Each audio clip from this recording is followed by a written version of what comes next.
نجدد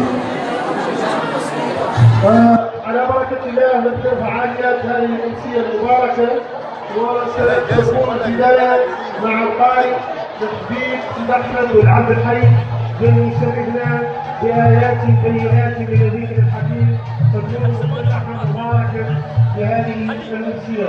ونسأل أيضا على العبد الحي أن يفتتح بالقرآن. مرحبا وأهلا.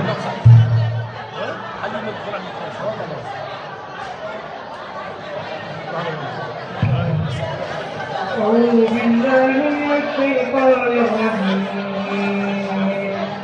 بسم الله الرحمن الرحيم.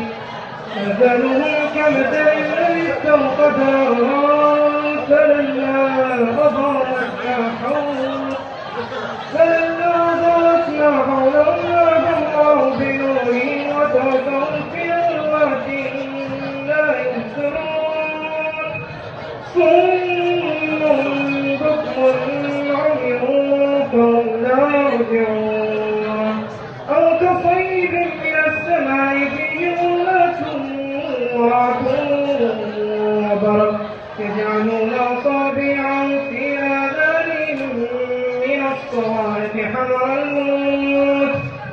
الموت والله محيط بالكافرين. يكاد البرق يخطف أبصارهم كلما أضاء لهم مشوا فيه وإذا أظلم عليهم قاموا ولو شاء الله لذهب بسمعهم وأبصارهم إن الله على كل شيء قدير. يا أيها الناس اعبدوا ربكم الذي خلقكم والذين من قبلكم لعلكم تتقون. الذي جعل لكم الأرض فراشا والسماء بناء وأنزل من السماء ماء فأخرج به من الثمرات رزقا لكم فلا تجعلوا لله أندادا وأنتم تعلمون. وإن كنتم في ريب مما نزلنا على عبدنا فأتوا بصورة من مثله وادعوا شهداءكم من دون الله إن كنتم صادقين.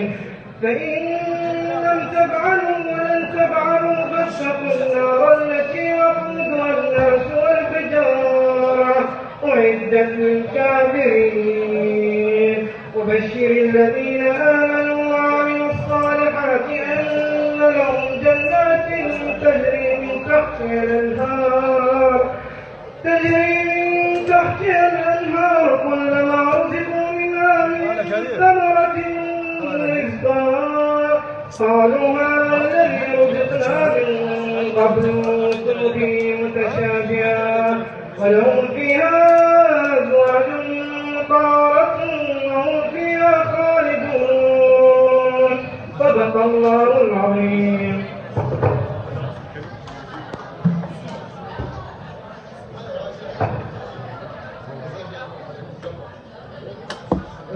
إذا شكرا جزيلا للأخ العزيز تثبيت أحمد والعبد الحي. شكرا له على هذا المفتتح المبارك.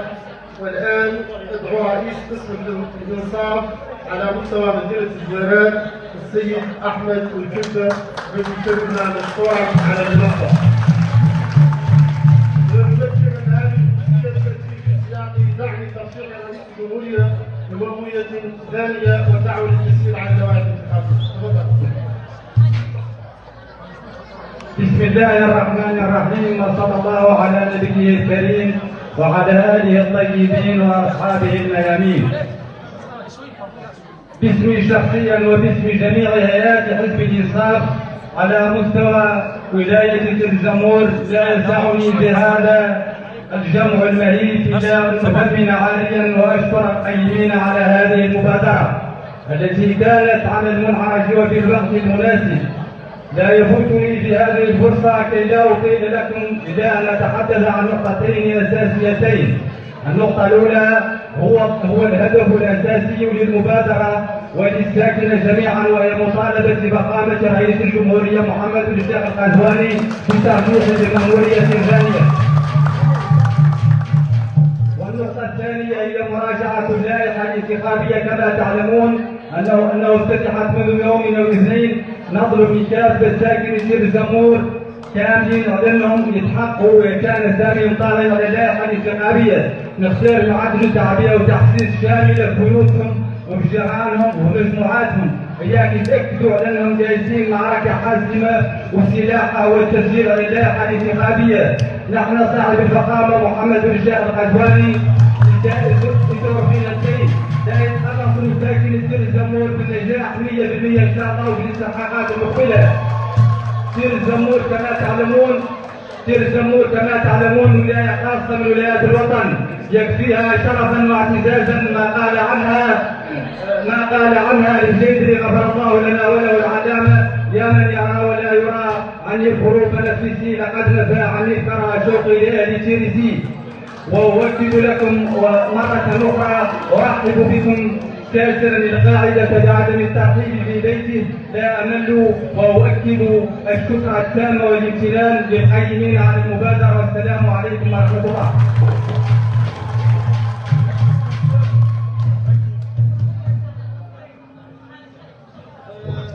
شكرا جزيلا لرئيس قسم حزب الانصاف على مستوى مدينة الزهراء السيد أحمد الخفة.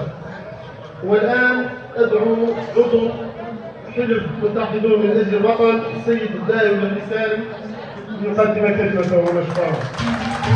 ونجدد التأكيد على أهمية التسجيل على اللوائح الانتخابية كما نجدد مطلبنا لترشح رئيس الجمهورية الهادية حتى تستمر النهضة التنموية التي ينعم بها البلد.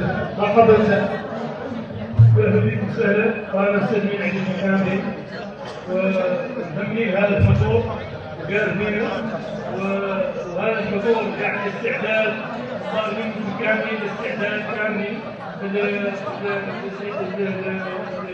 تسجيل اللائحه الوطنيه ومراجعتها ومطالبه السيد الرئيس محمد الشيخ القزواني بأمورية ثانيه.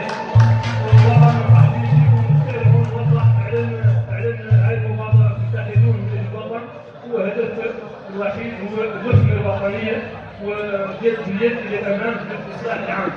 والله هذا مولانا على البيت يدين غير أداء هو من سنة رئيس الجمهورية حفاظة على من الإنجازات اللي تنضاعوا بها، وإحنا شايفين الزواج عندنا زين عندنا مشروع مرة ثانية ونعدلوا شيء الطالة الأدبية. ولكن إذا فيها داعي للمدد كان يكثر الجهود من اجل ان تحصل اكبر كم وكيف من عدد التحصيل من السكان لا يشمل عندها قوه بالاخص اللي هو الانتخاب. وطالبين من الاستخدام في الزمور كان عموما الدير والزبالات انه يسجلوا على اللائحه الوطنيه ويجاهدوا النجاح الى نجاح قوي. وكل هذه رد جميل رئيس الجمهوريه السيد محمد الشيخ القزواني. مرحب بهذه الوجوه مهمه هذا الحضور مشاركه كاملين يوجهوا بالسهل والوهله وما توفيق إلا بالله أن يتوفقه إليه ورحمه إذا شكرا عضو المتحدثون من أجل الوطن السيد الداعي سالم على هذه الكلمة القيمة. والآن لا يمكن أن يكون هناك حزبا وطنيا ودعوة جديدة للديمقراطية بدون إشراك المرأة. لذلك ندعو عضو حزب المتحدثون من أجل الوطن السيدة تسلم الثواب واستسلمنا وكما أسلمنا فإنها شخصية تندرج في سياق قصد المواطنين على التسجيل على اللوائح الانتخابية حتى يتم بإمكانه ممارسة حقهم المدني وواجبهم الديمقراطي وحتى يكون لهم رأي في ال5 سنوات القادمة.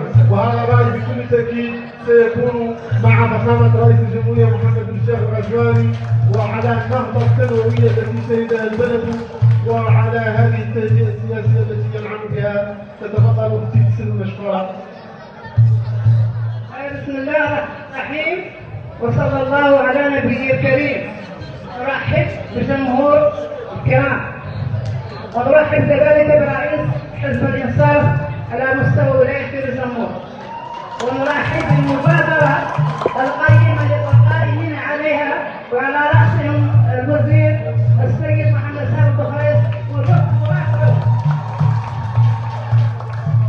نؤكد على هدفين أساسيين: الأول الانتحاء بمكاتب التسجيل للتسجيل على اللوائح الانتخابية، ونؤكد بأن نساء ولاية دير الزمور يجهون إلى مأمورية ثانية للسيد الرئيس محمد الشيخ الغزالي. وصلى الله عليه وسلم. شكرا جزيلا للأخت العزيزة مسيد الثوار على هذه الكلمة القيمة. وكما ذكرتم في كلمة سابقة، ليس غريبا على سكان هذه المنطقة أن يقوموا بمبادرات وطنية. فأمامنا على المنصة تمثلت أجيال وجهات، تمثل الاتحاد من أجل الوطن. معنا كما أسلفت على المنصة الوجيه والزعيم التقليدي عمي ليلى ومحمد الخليل، وكذلك معنا الشخصية الوطنية حماد الجميل، ومعنا ايضا رئيس حزب المتحدون من اجل الوطن الامين العام لوزاره التشغيل والتكوين المهني السيد محمد سالم البوخراس،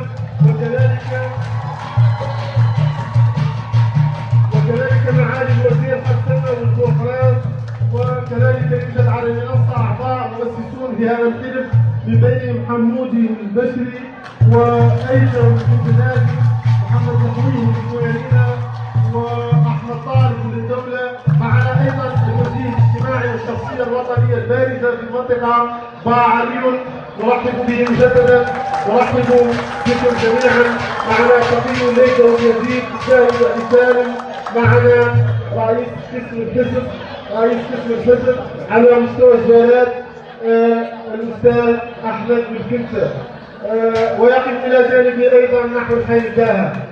نحو الحي الداهى شخصيه مهمه بالغه الاهميه لهذا الفيلم، وارجو ان لا اكون قد نسيت شخصا. اذا معنا محمد بن مولود، ونسيت كثيرا عن محمد بن الخير لانه كان في كل تفاصيل هذا الحدث لا يمكن ان نذكره، فهو موجود في كل تفاصيل هذا الحدث السياسي الرائع. ادعو الان العضو المؤسس في حزب المتحدون من اجل الوطن والشخصيه الاجتماعيه المهمه ايضا المامي والاعمر ليقدم كلمته تشكرا.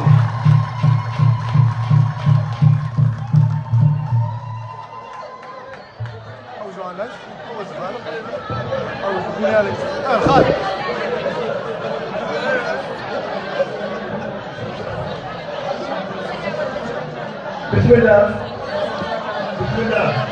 والصلاة والسلام على أشرف الأنبياء والمرسلين.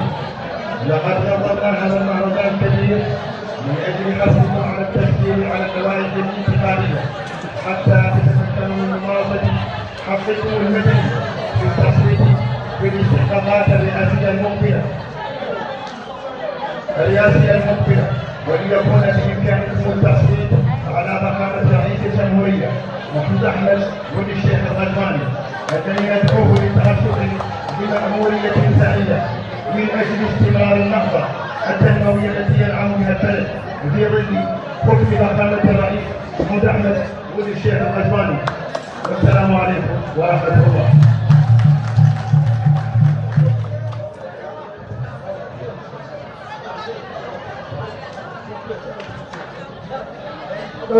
إذا أشكركم شكرا جزيلا الأستاذ المامي الأعمر. إذا أنتم جميعا مستعدون للتسيير على اللوائح الانتخابية. أرجو ممن كان مستعدا لهذا أن يرفع يده. كل من هو مستعد للتسيير على اللائحة الانتخابية، كل من هو مطالب بترشيح رئيس الجمهورية محمد بن الشيخ الغزالي لمأمورية ثانية فليرفع يده. نعم نحن في حزب متحدون من أجل الوطن قررنا دعوة الرئيس ومطالبته بالترشح لمأمورية ثانية حتى تتواصل مسيرة البلاد، مسيرة النهضة، مسيرة التنمية. سيكون الختام مسكا مع رئيس الحزب ومؤسسه وراعيه السيد محمد سالم البوخار، الامين العام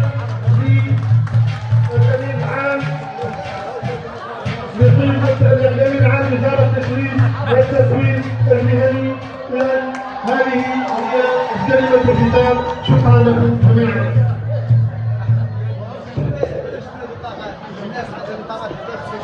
بسم الله الرحمن الرحيم. صلى الله على النبي الكريم.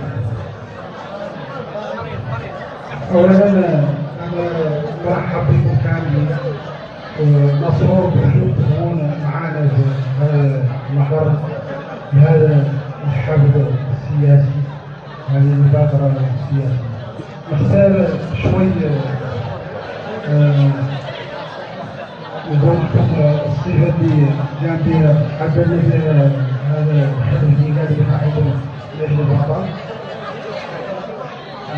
هذه شباب لاجل الوطن وشعرين كوكب الافق وولايه الزمور اشتغلوا على هذا البرنامج بدايته هذا التحسيس تسجيل على اللوائح الانتخابيه ومطالبه فخامه رئيس الجمهوريه محمد الشيخ رضوان بمسؤوليه ثانيه. النقطه الثانيه اختار امام الهرم عن هذا الحدث مطالبه فخامه رئيس الجمهوريه للترشح بمأموريه ثانيه لا يشجع الفراغ في هذه المأمورية فخامة رئيس الجمهورية.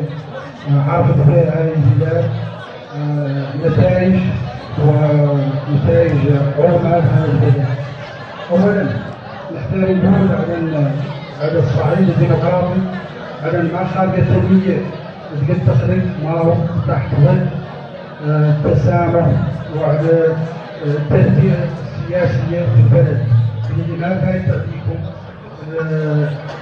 الوضعية اللي فيها ياسر من الدول اللي وضعيتهم الاقتصادية وما قاعدة تتقدم بها هذا اللي قاعدة الوضعية السياسية.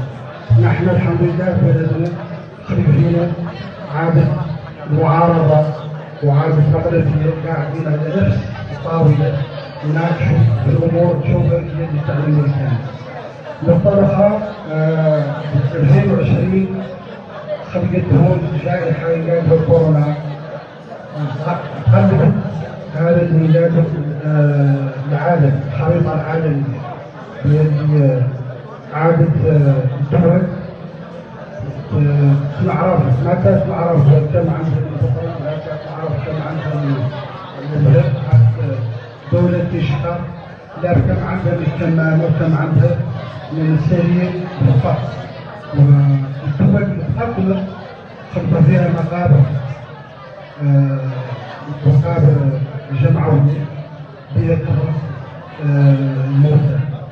دولتنا مع إرادة مولانا والحكامة الراشدة مع العضو الدول اللي قد دولة اضطرت من هذه الجائحة اللي قاعدة تقول. على الصعيد الدولي ما نختار نعطيكم ما نختار نقول لكم على موريتانيا اليوم فخامة رئيس الجمهورية وهو اللي يترأس اتحاد الهند. فهذا إنجاز دبلوماسي عظيم ويلا نعود مفخرة بهذا البلد. نختار نولي هون نقول لكم على الانتخابات الرئاسية إن شاء الله عاكفين عليها في شهر 6 وعلينا اليوم عندنا فرصة علينا نسجل على اللوائح الانتخابية وعرضوا علينا سلاح الانتخابات والتسجيل على اللوائح الانتخابية.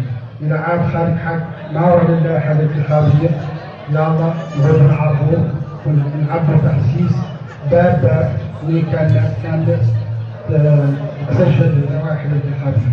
إذا عاد خارج الرجاج الزرق الفايت ما كان عنده سنين الانتخابات وصل اليوم سنين الانتخابات يلا نحرصوا كامل المجد على اللي يسجل اللوائح الانتخابيه اللي حد ما عنده حد ما هو اللائحه الانتخابيه ما هو نافع رئيس الجمهوريه ولا هو نافع راسه اللي حق مدني ما يمارسه، وهو حق مدني لكل مواطن، وهو إذا ينفعنا فعلا إن شاء الله إذا مولانا يترشح فخامة رئيس الجمهورية وينجح الانتخابات الرئاسية، ونتابعوا مسارنا الاقتصادي ومرورنا واستقرار هذا البلد إن شاء الله. كما هي جزاكم الله خيرا، شكرا.